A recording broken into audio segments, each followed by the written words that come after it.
प्रदेश में तमाम पार्टियां चुनावी मोड में आ चुकी हैं, चाहे विभिन्न प्रकोष्ठों की बात करें, विभिन्न निकायों की बात करें, सम्मेलन आयोजित किए जा रहे हैं, कार्यकर्ताओं की बैठकें आयोजित की जा रही हैं। और इसी कड़ी में भिवानी पहुंचे हैं आज हरियाणा में कांग्रेस के एससी प्रकोष्ठ के अध्यक्ष मनोज बागड़ी जी। बागड़ी जी, सबसे पहले स्वागत है आपका इंडिया न्यूज़ में। धन्यवाद भाई साहब। आपका क्या कहेंगे, एजेंडा क्या है आज जिस तरह से मीटिंग आयोजित की जा रही है? मीटिंग के पीछे एजेंडा क्या है? अभी कांग्रेस पार्टी के शीर्ष नेतृत्व ने और हमारे प्रदेश अध्यक्ष चौधरी उदयभान जी ने, चौधरी भूपेंद्र सिंह हुड्डा जी ने और चौधरी दीपेंद्र सिंह हुड्डा जी ने जो मुझे जिम्मेवारी दी एससी डिपार्टमेंट की, तो मैं हर जिला वाइज जाके अपने जो साथी अनुसूचित जाति समाज के जितने भी मेरे साथी है सब कास्ट के सबसे मिलता हूं।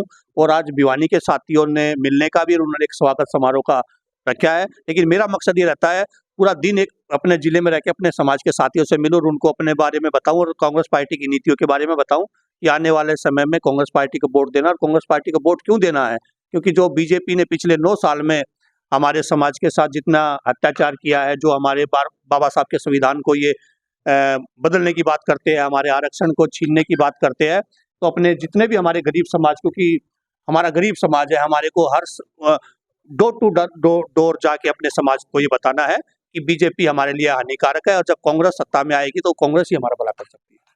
हुड्डा खेमे से आप सीधे तौर पर संबंधित, आपने बताया कि हुड्डा साहब ने आपको जो है ये पद इससे नवाजा है, उदयभान जी ने जो है इस पद की ताकीद की थी, बनाया गया है। ईडी की लगातार रेड जो है, आरोप ये भी लगाए जाते हैं कि कहीं ना कहीं सरकार जो है ईडी का दुरुपयोग कर रही है, आपको क्या लगता है? 100% ये तो आप ही बता रहे हो कि ये मैं तो नहीं बता रहा, मैं ये कह रहा हूँ कि जिस तरह से ईडी की रेड्स हो रही है लगातार, सच्चाई है। बस आरोप लगा। देखो, आप हमारे मीडिया के आप मेन आदमी होने के साथ साथ आप हमारे भाई भी हो, आप अपने दिल पे हाथ रख के कहो, सच बताओ, क्या मीडिया का दुरुपयोग नहीं हो रहा? नहीं, मीडिया का कोई दुरुपयोग नहीं हो रहा भाई साहब, हम आपकी कवरेज के लिए भी आए, यहाँ पे नहीं आए हैं। या ये हो कि भी कांग्रेस की कवरेज को दरकिनार करते हैं तमाम टीवी चैनल जो है? नहीं, आपका धन्यवाद।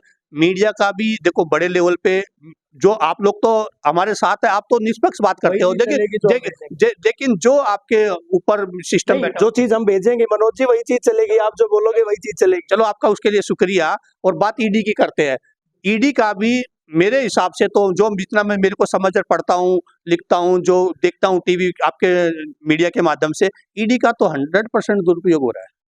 जो टिकटार्थी हैं उनकी फेहरिस्त काफी लंबी है, खासतौर पर जो रिजर्व हल्के हैं, भवानी खेड़ा की बात करें, कलानौर की बात करें, दूसरे ऐसे तमाम जो हल्के, खरखोदा की बात करें, वहां पर जो है फेहरिस्त लिस्ट जो है सूची काफी लंबी है टिकटार्थियों की। क्या क्राइटेरिया तय किया जाएगा? किसी खेमा विशेष से संबंधित हो या कोई और मेरिट जो है तय की जाएगी? नहीं, कोई खेमा विशेष से नहीं होता। ये क्राइटेरिया तय करने का अधिकार प्रदेश अध्यक्ष को और प्रभारी जी को और सीएलपी लीडर को है और कांग्रेस के शीर्ष नेतृत्व को। मेरे को क्राइटेरिया तय करने का नहीं है। मेरे को काम दिया गया है कि मेरे अनुसूचित जाति जो समाज है, उस समाज में मुझे लोगों को जोड़ने का काम किया गया है। जो काम मेरे को मेरी पार्टी ने दिया उसको मैं बखूबी और ईमानदारी से निभाने की कोशिश करूंगा। सत्ता पक्ष कहता है कि 2 चीजें अहम है कांग्रेस की जो हार है जिसकी वजह बनेगी। एक तो कांग्रेस का संगठन नहीं है, दूसरा कांग्रेस खेमों में बटी है, कांग्रेस गुटों में बटी है। तो ऐसे में क्या सरवाइव कर पाएंगे? क्या मुकाबला दे पाएंगे, फाइट दे पाएंगे? नहीं, कांग्रेस का संगठन नहीं है। संगठन कांग्रेस का पिछली बार भी नहीं था। जैसे कि हाँ, सब मीडिया भी और सब लोग ये कह रहे थे, बीजेपी वाले भी कह रहे थे कि कांग्रेस 7-8 सीट जीतेगी, तो भी हमारी कांग्रेस की 31 सीटें आई, 31 सीटें हमने जीती। और अब तो हमारे पास प्रभारी जी भी अच्छे हैं, हमारे प्रदेश अध्यक्ष और सीएलपी लीडर दोनों मिल के मेहनत कर रहे हैं। मुझे ऐसा लगता है अब की बार तो हमारी सरकार बनेगी और पूर्ण बहुमत से बनेगी। एससी समाज को कितना मान सम्मान आपकी पार्टी में दिया जाता है? आपकी पार्टी में तो जो है प्रधान है, अध्यक्ष है, उनको भी धक्के तक मारे गए थे। नहीं, फिर आपको कांग्रेस का इतिहास देखो। आप मेरे बड़े भाइयों, मैं आपका मान सम्मान करता हूँ। एक कांग्रेस पार्टी ऐसी पार्टी है जहाँ पे एससी समाज का सम्मान दिया जाता है।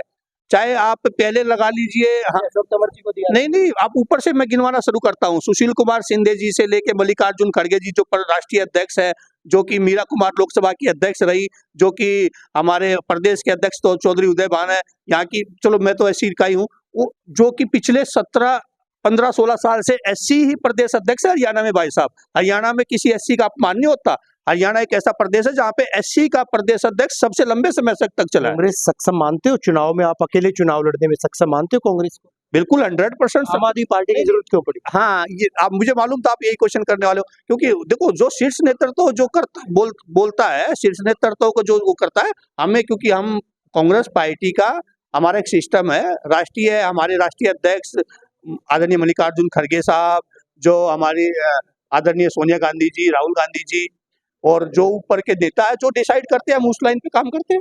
हरियाणा में क्या स्थिति देखते हो लोकसभा चुनाव में? हम अच्छा खासा चुनाव लड़ेंगे। हम 9 सीटों पर लड़ रहे हैं, 9 में से हम लगभग 5-6 सीटें आपको जीत के दिखाएंगे।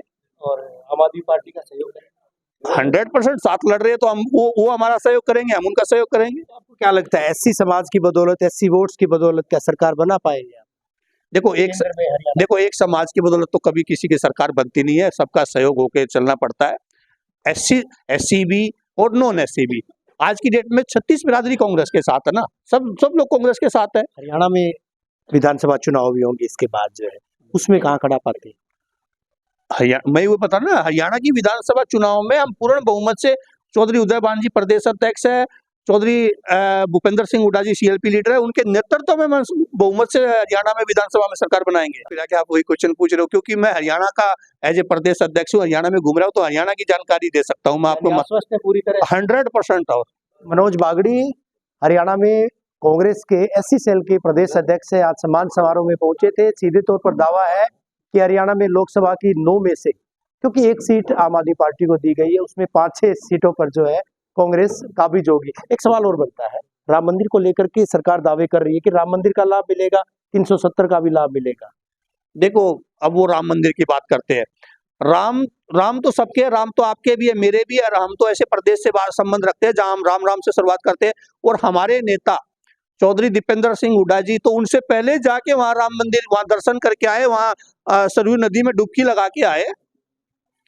आप हरियाणा में भी जो है कांग्रेस का अपना वजूद है, हरियाणा में भी कांग्रेस सरकार बनाएगी। लोकसभा की सीटों की बात करें, लोकसभा की भी 9 में से जो है 5-6 सीटों पर कांग्रेस कब्जा करेगी। वक्त बताएगा, जनता जनार्दन सब जानती है, जनता जनार्दन अपने वोट का इस्तेमाल करेगी, तब देखने वाली बात होगी कि किसको मैंडेट दिया जाता है और किसको धूल चटाते हैं। वीडियो जर्नलिस्ट सुमित अवस्थी के साथ रवि जांगरा, इंडिया न्यूज़।